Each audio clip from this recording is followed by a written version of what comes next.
Are you ready for the most budget-friendly gear requirements I've ever seen?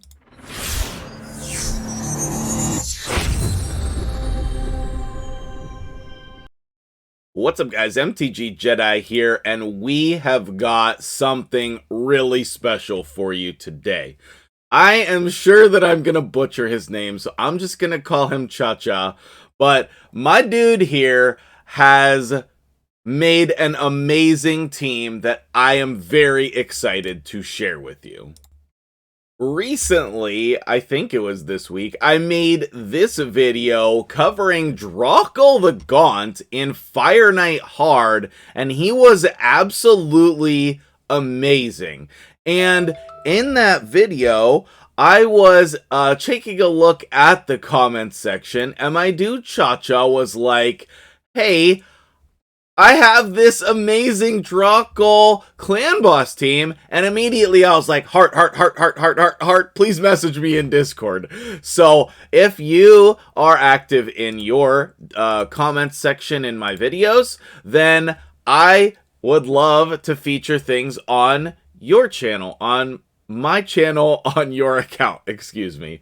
I think that I'm also going to start featuring some other comments in the comments section, so I encourage you to comment down below what you think about this video, and you could be featured in a video either with a comment or a strategy as well. I love doing ideas from the community, and I'm excited to hear what you guys have to say on all the topics.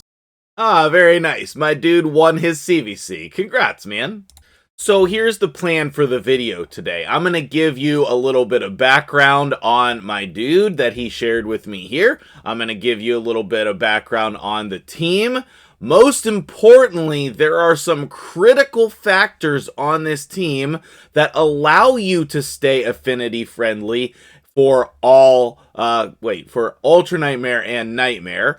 And if you miss those, you will mess up this team. So make sure you watch till the end here. After that, we are going to look at the builds. And then after that, we're going to do the run so you can see the damage potential of this team. But this is a very easy gear requirements on your team. And this is a great team, especially if you're a mid-game player or this is your first Ultra Nightmare team.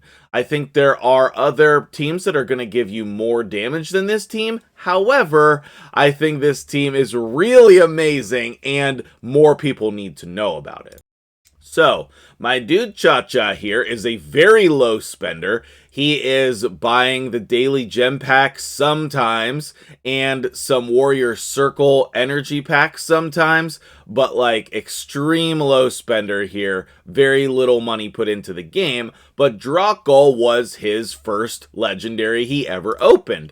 And just like many other players, he saw on here the conditional block damage that Drokgul brings, okay? Places a block damage buff for 1 turn on allies with less than 30% HP. So what we're going to do in this team is create a situation where everyone stays below that, so he places this block damage. Drokgul in this team is going to function like Roshguard the Tower, like Helikath, like Warcaster. I'm gonna remember the name for a second. He's gonna function like Demitha in this team because of the way that it's crafted. And that is, simply put, amazing. So, what he did was he went off of the slow-tuned Man Tower team. Did I get that right? Slow-tuned Man Tower. That's a mouthful. And he got Drokgul into the team, made some adjustments, and now we have an Ultra Nightmare possible team that works on Nightmare as well. And that is so hard to find, guys. Now, there is no possible way that I'm going to be able to get all the information in this video that he shared with me, because he wrote up an excellent article on this build. I'm really impressed by the thoroughness of the information that he has shared with me. So what I'm going to try to do is later today, when I have some time, I'm going to try to get this information in an article on my website, and that I will put in a link in the comments below. So if you're watching this the day of, just be patient, you know, or maybe if I'm really busy in the next day. But if you're watching this in the future, that will be in a pinned comment for you. You can click on it and see the full write-up for this team and the full breakdown that he has shared with me. I'm very excited to share that with you. Okay, now, you can see here his roster is not insane by any means, but he was able to get the Pythion Fusion. He was able to get Elva, who I'm just constantly impressed by her if you have her on your account. And the rest of his roster is really amazing. You can tell he's working on some really good champions like Vizix, Rosin, and Kreela, but this should give you an idea, like, this is not a huge spender player here, okay? So the Drokgul part of the team is really amazing and really important, and let me tell you about these critical mistakes that you can make when building this team so that you can avoid them. The number one most critical part of this team is that Drokgul is not fully booked. We do not want the cooldown booked on his A3, and we do not want the cooldown fully booked on his A2. This is critical for this team's success. If your Drokgul is fully booked, you will need to adjust the speeds to make this work. The speeds I'm going to share with you will not work, okay? I do recommend Brimstone for extra damage in this team if you can get that on Drokgul as well. That will add some necessary extra damage. The books on the A1 don't matter in any way. It's just the A2 that is really important.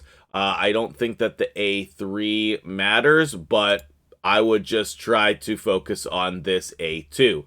I'm sure my dude will be active in the comments below, and if he posts some important information there, I'll make sure to like that and respond to it. You can just look for his name in the comments. I would say I would pin it, but I know I'm going to have other things pinned, so I won't be able to pin multiple things. The next piece of critical information is the masteries. The normal mastery to take for all areas of the game is Life Drinker. You cannot take Life Drinker on any champion in this team. This is not a usable mastery. It will mess up the team. There is no healing that takes place on this team, and that's very, very important. Everyone needs to stay at a low HP in order for this team to work, and so if you take Life Drinker, it will mess up the team. That would also go for things like immortal gear you want to avoid, or any type of healing gear you cannot use because it will also mess up the team. One nice aspect about this clan boss team is that you can use any 2 DPS champions. We are going to be using Drokgul to have that block damage ability. We're going to be using Maneater for the block debuffs and his Unkillable. Then we're going to be using an interesting Haikatoon build. And she's ridiculously slow and toxic. And then in addition to that, we'll be using 2 damage dealers. And those 2 damage dealers can be anyone that you want to use. In this team, he is using Geomancer and Frozen Banshee. So that's the 5 champions that I'm going to be showcasing today. But you can use whoever you'd like. And if you don't have them, then that's perfectly fine. I think one issue that I'm seeing with this team right now is that there's no decreased defense. So I would encourage a champion like Fane in here, and maybe in place of Frozen Banshee, or Rosin could even be good as well. I think that decreased defense and weaken is going to bring some really powerful interactions here. One question that I have is, are you allowed to use counter-attacking or ally-attacking champions? I don't see a reason why you couldn't. So putting someone like Farrakhan the Fat in there might be a good idea, or a Skull Crusher could be a good idea. However, I don't know if that would mess up the tune or not, especially with some other factors like this shield and all of these things. So be very careful in testing your DPS champions. Just watch the run in the first, 10 or 12 turns, see how it goes, make sure it's unkillable before you let it run through, okay? But I encourage you to test other champions here in the DPS spot, because what he's done is he's used his best options available, which is going to be Geo and Frozen Banshee. One last note before we get into the speeds and the builds that I want to mention is that you can see here that he has blessings on all possible champions that he has blessings for.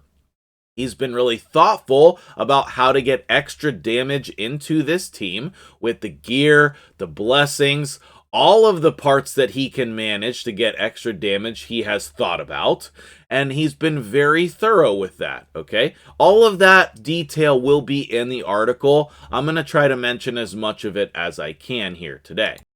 And in order to do Nightmare with this team, you have to switch one gear piece on one champion, and that is going to be the Frozen Banshee Spot. She's a slightly different speed for Nightmare, and so you have to make sure that you switch it back and forth. So if you don't like that, then you just basically run Nightmare with another team, or you run Nightmare and get the damage that you get, okay?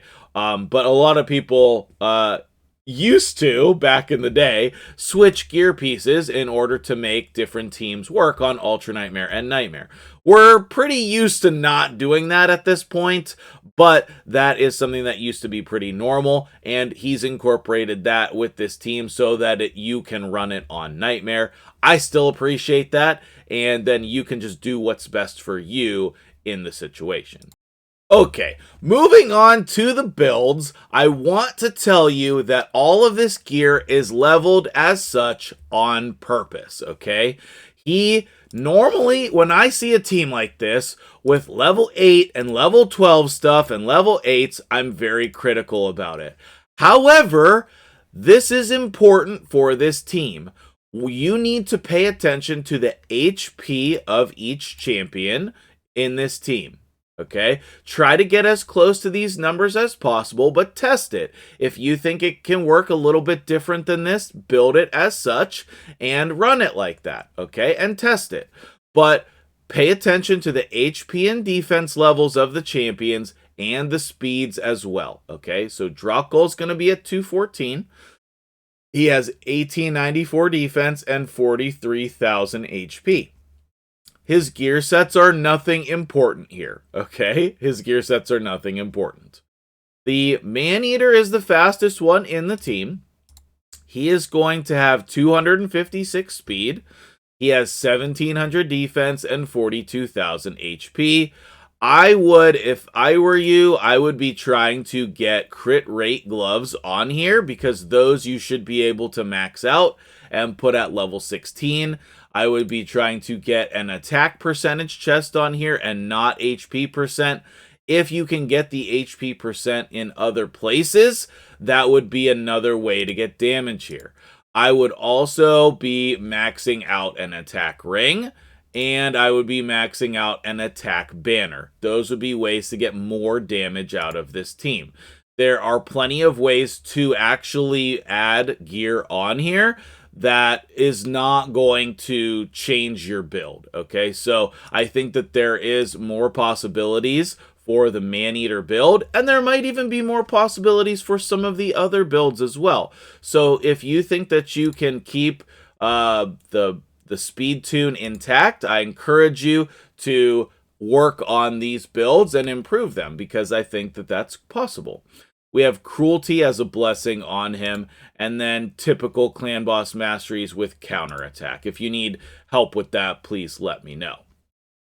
Next up is going to be the High Katoon. She's the third champion that is important, And you can tell that she needs to be extremely slow here, 130 speed, but she also needs to be low HP, so that's why we have these stats here, 1700, 30,000. These are not like extremely specific, okay? Like if you go to 32,000 or 28,000, that's probably fine, but just test it and try to get as close as you can with your initial build. We have 100% crit rate on her. We have 100% crit damage. And we do have her in Toxic for extra damage as well. So we've really worked on this build. And I encourage you to level up this amulet to 16 for crit damage. I think leveling up the attack amulets or the attack rings are fine. I would try. I don't know how difficult that would be, but I would try to level up the gear. But again, as I said, the HP and defense, they're very picky in this team. Let's take a look at that Geo build. The Geo build is a little bit slow. He has him built with higher accuracy for other content, but he needs 158 speed. And again, you're seeing low defense, low HP. So one downfall of this team is that it's not going to be as friendly to other content. We have the Frozen Banshee build here. He has her in retaliation gear, which is really sweet. And here are her stats. 209, 1994 defense, 33,000 HP, plenty of accuracy, way more than needed. And he's got some counterattack accessories that's going to help as well. So really, really thoughtful builds here for this team, but I think that there's still more damage potential that is available. Like if we can hit the damage numbers, then we could put crit rate gloves on here instead of crit damage. We could explore different DPS options. All of those things. However, this team is amazing, and I'm excited to share the damage with you. Okay, so let's hop over to the clan boss. We're going to do the run, and I'm going to give you some other useful pieces of information here, okay? You need to hit the affinity clan bosses, okay? This team actually does not work on Void. So if you're used to hitting Void clan boss, you should get out of the habit if you're going to build this team, because actually the poisons from the Void clan boss will kill this team. That is fascinating to me. But also the affinities are better damage output for Geo because they do the double hits. So multiple reasons here. If you're using Geo in the team, then you want to be hitting the affinities, and you need to hit the affinities because that's what you have to do in order to make the team work. Okay, let's look at the team setup here. I started with Frozen Banshee because I don't want to forget she needs to be 217 for Nightmare, or whoever's in this spot. Okay, 209 or 217. So on this screen, you'll also be able to see their total stats very nicely as well. So if you need to come back to this, you can just pause on each of these champions, okay? And he has it in that's brilliant, actually, in the name. Ultra Nightmare 209, Nightmare 217, so that he sees every time, oh yeah, I need to change that shield, all right? Now, this is almost full auto. We need a manual 1 turn, and then it's full auto. So Maneater does open on A2, 1 on A3. Drokgul does 1 on A2 and doesn't use the A3, so that means that the books on here do not matter. We are going to manual the A3 1 time, and that's going to put it in tune. Frozen Banshee can do whatever she wants. She doesn't do this on Clan Boss, but you can disable it as well. Geo prioritizing the A3 is fine. Haikatoon needs to prioritize the A2. And then you can see all the speeds and HP and all that stuff on the screen there as well. So when we jump in here, we're going to start on full auto. And hopefully I can get this on the first try. Otherwise, I'm going to have to hop back in here. But we're just going to let this go. And we're going to be ready to click the auto button to take it off of auto. Before Drokgul's second turn, we want to manual it. Okay, so there's Geo. There's Haikatoon, there's Maneater, and then Drokgul's second turn, we're going to do the A3, and then we're going to click auto. And I believe that that is the only thing needed here in order to set this straight, and then this will run till turn 50, and we'll be able to see the damage output here. This is a perfect mid-game team. And the stun goes there. I don't think that that matters. I hope that doesn't matter. Sometimes that matters. So hopefully I've done things right. But I'm not 100% sure because we're not unkillable yet. Oh, because our damage, like, okay, I understand now. One key piece of information that I was missing is we're not going to be unkillable at the beginning of the fight there because his passive, like his fake passive, his A2 passive didn't trigger. They're not at a low enough HP yet. So, interesting, the stun went to Haikatoon. I wonder if that matters. When using a new team, there are some things that you don't know, and you need to figure them out. Sometimes you think you have all the answers, but just test it. You know what I mean? Just test it. So the block damage goes up there. Interesting. Okay. So once we pass, you know, double digits here, we should actually be fine for doing this. I don't think the stun matters on Drokgul. Let me just say that outright. Because no, something is wrong. Okay, let me figure out what is wrong, and then I will come back in and tell you what I learned.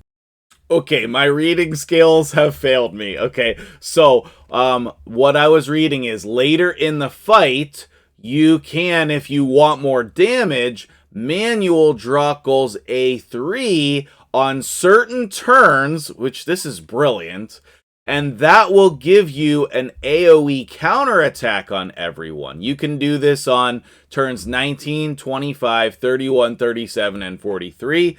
That information will be in the article as well. What we need to do, is we need to manual Maneater's A1 when his second turn comes around. Okay? So I knew that there was one thing that we needed to manual in there. I was just mistaken about which thing that was. Okay, so Maneater's going to do that.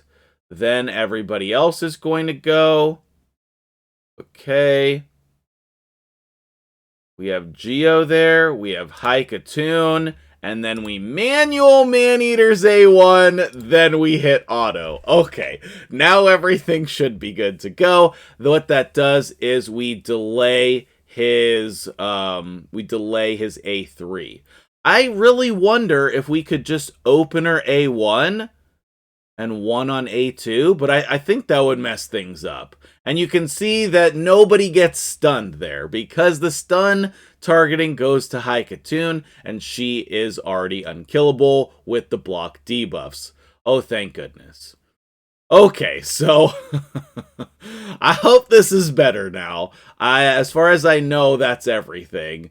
As I said, it's tough when you're using a new team. You have to be patient, and you have to be willing to, you know, rerun it until you get the setup correct, until you get used to it. And then once you get used to it, it's just like muscle memory. You just do it automatically, and it becomes very easy. So on this turn, I would think is where we're going to see the block damage from Drokgul, but everybody's going to be at a very low HP here. There's that. Okay, great. All the block damage except on Geo, and that's perfect because he's not at a low enough HP yet. What that means is Geo's HP or defense are probably a little bit higher than they need to be, but obviously this works. He runs this every day. So there is definitely some wiggle room on the HP and defense. And you can see we have a really good damage output per turn here. And that's great. We're not quite at 1,000,000 per turn, but the damage will ramp up a bit here, especially with Geo in the team. There's the block damage from Drokgul, and you can see that everybody's going to stay at this low damage level for the whole fight. Drokgul is just going to do his A2. He's going to put block damage on everybody. Maneater is going to protect us and keep us affinity friendly, and then this is going to run till turn 50. What a brilliant strategy. Another great use of Drokgul. I will also link the Drokgul video that I did earlier this week at the end of the video so that you can go watch him in Hard Fire Knight as well. I'm not sure the Hard Fire Knight build will work for Clan Boss, but that is something that you'd have to double check. So the Hard Fire Knight would be a build that you would use once you stop using Drokgul in your Clan Boss team. So this is like an early mid-game way to use Drokgul, and then the Hard Fire Knight is your end-game way to use him. Literally never thought I would say those words, but this is really amazing. So I know the video's gotten a little bit long here, so I'm going to pause here. I'm going to let this run till the end. We know that we are unkillable here, even though we're at low health. That's perfectly fine, and we'll stay unkillable until turn 50. So I'll be right back with the damage. Okay, so we're coming to the end of the run here. You can see this is an easy 2-key. I've discussed some ways that you can improve the damage on this team. I'm not sure there is a potential to get this to a 1-key, but we're just scratching the surface of what this team is capable of because this is a brand new team. So I encourage you, if you're going to build this team, see how much damage you can get. Let us know in the comments below or message me on Discord with your results. And you can see here, we were able to get 43 million damage for this team. Maneater doing 3 million, Drokgul 2, Frozen Banshee 16, Geo 20, and High Katoon did 2 million damage. We also have blessings on all of the champions. Let me just run through those blessings to make sure that I covered every single one. Brimstone on Drokgul, Cruelty on Maneater, Phantom Touch on Geo, Phantom Touch on High Katoon, and Phantom Touch on Frozen Banshee. Okay, that is how I would have thought it. Cruelty on Maneater I like quite a bit. And then 3 champions with Phantom Touch and Drokgul with the Brimstone. What an amazing team. Hit the like button. Tell me what you think in the comments below. And I will see you guys in the next video.